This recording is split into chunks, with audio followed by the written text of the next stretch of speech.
Oke, assalamualaikum warahmatullahi wabarakatuh. Balik lagi dengan saya Arya Mukti Widodo, dosen pengampu mata kuliah kewirausahaan olahraga.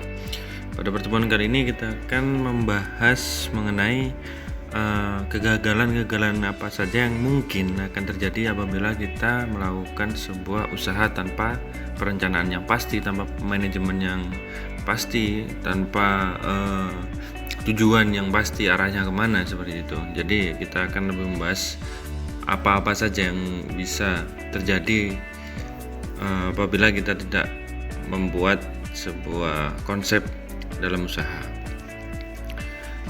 Sebelum itu saya jelaskan dulu mengenai yang sudah terjadi. Jadi menurut Basrowi ini terdapat 25-33% usaha, terutama usaha kecil, yang mengalami kegagalan selama 2 tahun pertama masa operasinya. Nah, kebanyakan pedagang atau pengusaha lah, kita bilang pengusaha kelas kecil dan lain-lain, itu melakukan sebuah usaha tanpa perencanaan. Kalau bisa dibilang modal berani. Nah, itu yang sisi positif yang bisa diambil kalau misalkan kita memulai usaha. Namun ketika tanpa ada perencanaan yang pasti, tanpa ada manajemen yang jelas, tanpa ada tujuan arahnya nanti kemana, pengembangannya seperti apa, maka hal tersebut harus melalui proses yang lama, jatuh bangun dan lain-lain, sehingga baru belajar dari situ tentang kegagalan, tentang sebuah proses manajemen dan lain-lain ketika di awal yang dikatakan 2 tahun pertama itu tadi.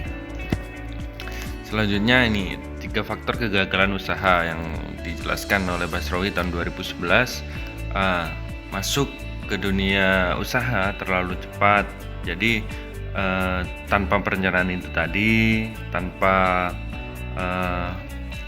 manajemen yang jelas, tanpa tujuan yang jelas, tidak ada pola yang pasti ketika mendirikan sebuah usaha, maka menjadi salah satu faktor kegagalan. Ya, walaupun kegagalan tersebut dikatakan pasti, namun kita sebisa mungkin atau seminimal mungkin mengurangi kegagalan atau kemungkinan kegagalan tersebut di sebelum kita memulai usaha. Jadi kita sudah membuat perancangan atau asumsi-asumsi kegagalan yang memungkinkan kita terjatuh atau menjadi gagal dalam menjadi seorang pengusaha, seperti itu.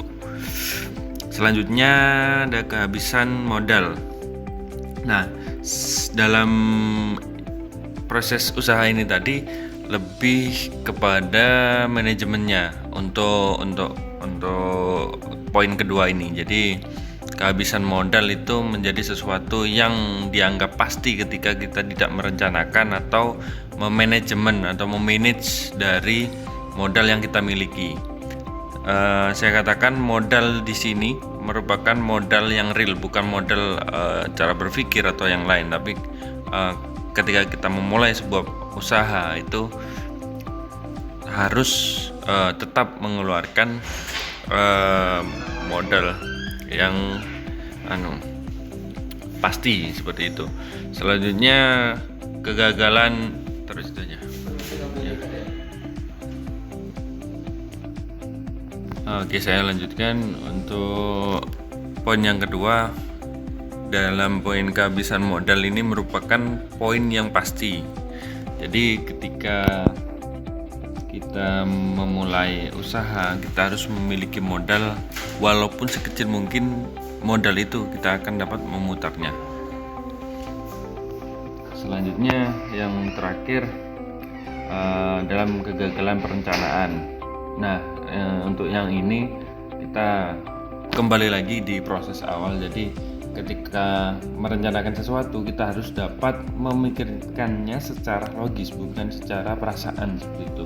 Bukan berdasarkan mungkin seperti ini, mungkin seperti ini, enggak, tapi lebih kepada analisa-analisa yang sudah kita buat. Jadi apa-apa saja yang sudah kita peroleh atau kita terima sebelum melakukan usaha, nah itu kita jadikan patokan melalui sebuah analisis yang jelas seperti itu dan terukur. Nah, lebih jelasnya ada 9 penyebab kegagalan usaha, yaitu ada penguasaan manajemen, kekurangan modal, perencanaan bisnis yang kurang matang, tingkat realistis kita dalam menetapkan tujuan, tidak berhasil menarik konsumen, pertumbuhan dari bisnis kita tidak terkendali, dan pemetaan lokasi serta pengalaman dalam dunia industri atau dunia usaha. Nah, hal-hal tersebut yang menjadi kebanyakan masalah atau salah satu titik-titik kegagalan usaha. Jadi untuk mengurangi hal tersebut maka kita harus memanage secara jelas, memulai dari analisa-analisa yang membuat kita mungkin salah satunya tidak berhasil menarik konsumen dan lain-lain seperti itu.